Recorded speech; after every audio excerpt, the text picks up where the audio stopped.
Halo sahabat Taruna, selamat datang di kelas online Taruna Republik bersama saya Riza Marta Zorina. Dan pada video ini kita akan membahas soal yaitu hak asasi manusia. Langsung aja ke soalnya. Oke, kita mulai dari soal nomor 1.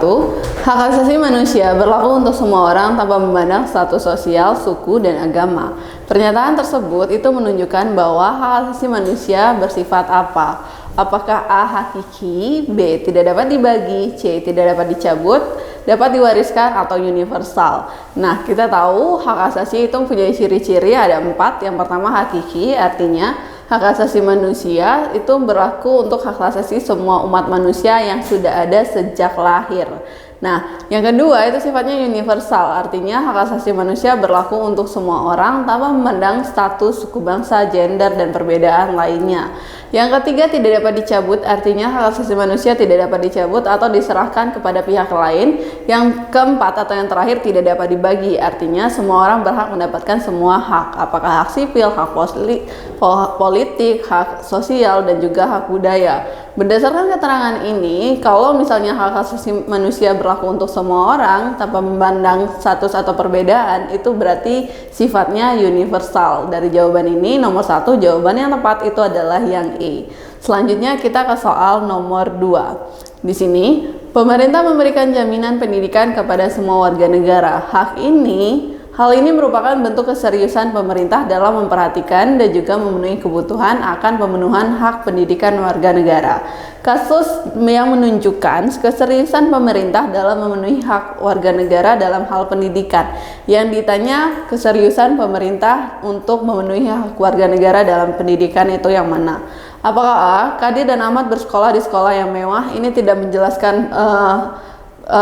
menjelaskan pemerintahnya, jadi jawabannya bukan yang A. Atau yang B, semua peserta didik SMA 6 berhasil lulus ujian nasional, itu juga nggak ngejelasin ada sumbangsi pemerintah di sini. Atau yang C, semua peserta didik di kelas 12A mendapat nilai yang bagus. Kalau yang B sama C itu konteksnya sama, jadi bukan jawabannya itu. Atau yang D, Sophia mendapat penghargaan dari pemerintah dalam bidang Kalpataru. Kita tahu Kalpataru bidang lingkungan, bukan bidang pendidikan. Atau yang E, Jainal mendapat beasiswa dari Jokowi di perguruan tinggi negeri karena memiliki nilai terbaik dalam ujian nasional. Jadi jawabannya yang tepat itu yang E. Dia dapat beasiswa dari pemerintah, dalam hal ini adalah presiden langsung yaitu Jokowi. Kenapa? Karena dia dapat nilai terbaik. Jadi nomor 2 jawaban yang tepat yang E. Kita ke soal nomor 3. Jika Anda melihat anak-anak jalanan dan melakukan pekerjaan yang seharusnya tidak mereka lakukan, seperti meminta-minta, menjadi pemula, pengamen, dan sebagainya pada jam sekolah, maka pada dasarnya mereka mengalami masalah yang tidak terpenuhi hak asasinya dalam bidang apa? Apakah ekonomi? Bisa jadi karena pasti mereka kekurangan ekonomi, atau politik. Tidak ya, dia ngomongin pemerintahan di sini, atau sosial budaya, hukum, atau pribadi. Nah, ini yang tepat adalah hak sosial dan budaya. Kenapa? Hak sosial budaya itu terdiri dari 3. Yang pertama, hak untuk mengembangkan dan berpartisipasi dalam kebudayaan. Yang kedua, hak untuk mendapatkan perlindungan terhadap karya cipta. Dan yang ketiga, hak untuk mendapatkan pendidikan, kesehatan, kesejahteraan, dan juga pendidikan yang lain. Jadi ini ngomongin pendidikan di jam sekolah, dia tidak sekolah. Jadi jawabannya yang C, sosial dan budaya. Soal nomor 4. Kewajiban dan tanggung jawab pemerintah terhadap hak asasi manusia sesuai dengan Undang-Undang Nomor 39 Tahun 99 antara lain sebagai berikut. Kecuali apakah A. menghormati HAM dalam berbagai aspek kehidupan? HAM wajib dihormati, berarti yang A termasuk. Yang B, menegakkan HAM dengan menegakkan hukum yang berlaku, itu juga termasuk. Yang C, fermentasi yang efektif dalam hukum politik, sosial, ekonomi, dan lain-lain, mungkin. Yang D, membuat panduan tentang HAM agar mudah dipahami masyarakat. Atau yang E, memajukan HAM sesuai hukum internasional. Kita tahu HAM itu asalnya dari Universal Declaration of Human Rights. Itu adalah sumber hukum internasional dari HAM. Nah, yang diminta adalah kecuali. Yang kecuali adalah yang D, membuat panduan tentang HAM agar mudah dipahami masyarakat. Jawaban nomor 4 itu yang D. Kita ke soal nomor 5. Hubungan antara hak asasi manusia dengan Pancasila dapat dijabarkan dalam sila-sila Pancasila. Yang sesuai dengan sila ketiga itu apa? Apakah A. Menjamin hak kemerdekaan untuk memeluk agama, melaksanakan ibadah, dan juga menghormati perbedaan agama. Ingat, kalau agama itu pasti sila pertama, ketuhanan yang Maha Esa. Yang ditanya sila ketiga, berarti jawabannya bukan A. Atau B. Pertama, menempatkan setiap warga negara pada kedudukan yang sama dalam hukum serta memiliki kewajiban dan hak-hak yang sama untuk mendapatkan jaminan dalam perlindungan hukum. Ngomongin hukum, hak, dan kewajiban, itu bukan sila ketiga. Yang C. Mengamanatkan adanya unsur pemersatu di antara warga negara dengan semangat rela berkorban dan menempatkan kepentingan bangsa dan negara di atas kepentingan pribadi maupun golongan. Yang D. Mencerminkan dalam kehidupan pemerintah bernegara dan bermasyarakat yang demokratis. Demokratis itu sila keempat. Yang E. Mengakui hak milik dan jaminan sosial secara perseorangan yang dilindungi oleh negara serta berhak mendapatkan pekerjaan dan perlindungan. Ini bukan sila ketiga. Sila ketiga itu ngomongin perbedaan, Bhinneka Tunggal Ika, rela berkorban, cinta tanah air, dan lain-lain. Jawaban yang lebih tepat untuk sila ketiga itu ada di C. Mengamanatkan adanya unsur pemersatu di antara warga negara dengan semangat rela berkorban dan menempatkan kepentingan bangsa dan negara di atas kepentingan pribadi maupun kepentingan golongan. 5 jawabannya yang C. Oke, kita ke soal nomor 6. Tindakan korupsi itu merupakan pelanggaran hak asasi manusia yang seharusnya tidak perlu terjadi apabila setiap orang memahami pentingnya hak asasi manusia. Oleh karena itu, pentingnya upaya penghormatan, perlindungan, dan penegakan HAM itu dilaksanakan dalam rangka apa? Apakah A. Melindungi kelompok mayoritas? Yang dibahas adalah korupsi, bukan kelompok mayoritas. Atau B. Mencegah perlakuan diskriminatif? Atau C. Menjaga persatuan dan kesatuan bangsa? Nggak ngomongin perbedaan di sini, berarti bukan A, B, atau C. Atau D. Mendukung kelompok minoritas yang berkuasa? Bukan ya. Atau E. Menjaga supremasi hukum dan ketertiban masyarakat. Kalau kamu korupsi itu melanggar hukum. Jadi jawaban yang tepat yang berkaitan dengan soal adalah yang E. Menjaga supremasi hukum dan ketertiban masyarakat. Kita lanjut ke soal nomor 7. Perhatikan pernyataan berikut ini. 1. Melapor ke pihak kepolisian. 2. Menghubungi ketua RT setempat. 3. Bersama masyarakat mengamankan korban. 3. Mengancam pelaku untuk bertanggung jawab.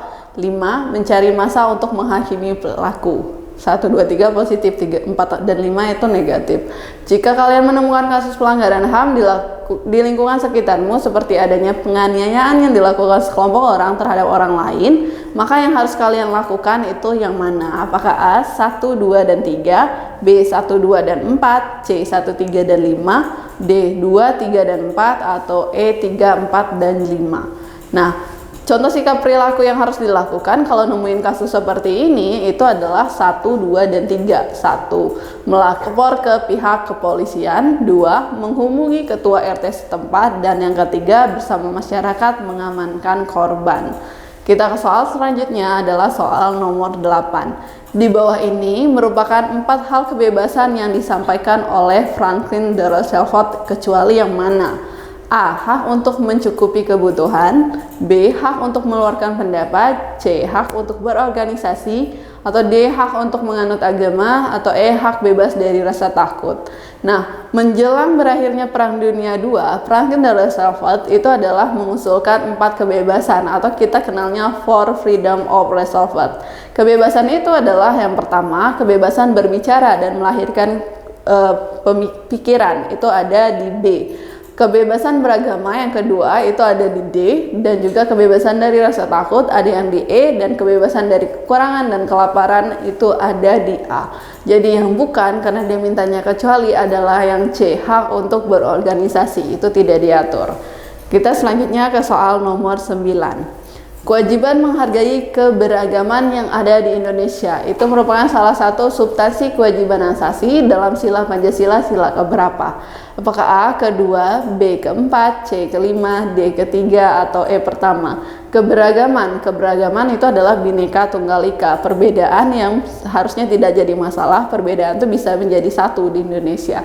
Itu merupakan sila ketiga, yaitu bunyinya Persatuan Indonesia. Jadi nomor 9 jawabannya yang D ketiga. Kita ke soal terakhir, soal nomor 10. Hak asasi untuk berkeluarga dan melanjutkan keturunan itu dimuat di dalam pasal berapa? Apakah A. 28A Undang-Undang Dasar 45, B. 28B ayat 1 Undang-Undang Dasar 45, C. Pasal 28B ayat 2 Undang-Undang Dasar 45, C. 28C ayat 1, atau E. 28C ayat 2. Nah, hak asasi untuk berkeluarga itu kalau kamu jawab yang A itu salah. Kenapa? Karena 28A itu isinya adalah setiap orang berhak untuk hidup serta berhak mempertahankan hidup dan kehidupannya. Kalau yang B, Pasal 28B ayat 1 itu setiap orang berhak membentuk keluarga dan melanjutkan keturunan melalui perkawinan yang sah, jadi jawabannya B. Tapi kalau yang C itu pasal 28B ayat 2 adalah setiap anak berhak atas kelangsungan hidup, tumbuh dan berkembang serta berhak atas perlindungan dari kekerasan dan juga diskriminasi. Kalau yang D pasal 28C ayat 1 itu adalah setiap orang berhak mengembangkan diri melalui pemenuhan kebutuhan dasarnya, berhak mendapatkan pendidikan dan memperoleh manfaat dari ilmu pengetahuan dan teknologi, seni dan budaya demi meningkatkan kualitas kehidupannya dan demi kesejahteraan umat manusia. Jadi kesimpulannya nomor 10 jawabannya adalah yang B, pasal 28B ayat 1 Undang-Undang Dasar 45. Sekian mengenai pembahasan soal hak asasi manusia, semoga bermanfaat bersama Taruna Republik Ksatria Muda Nusantara.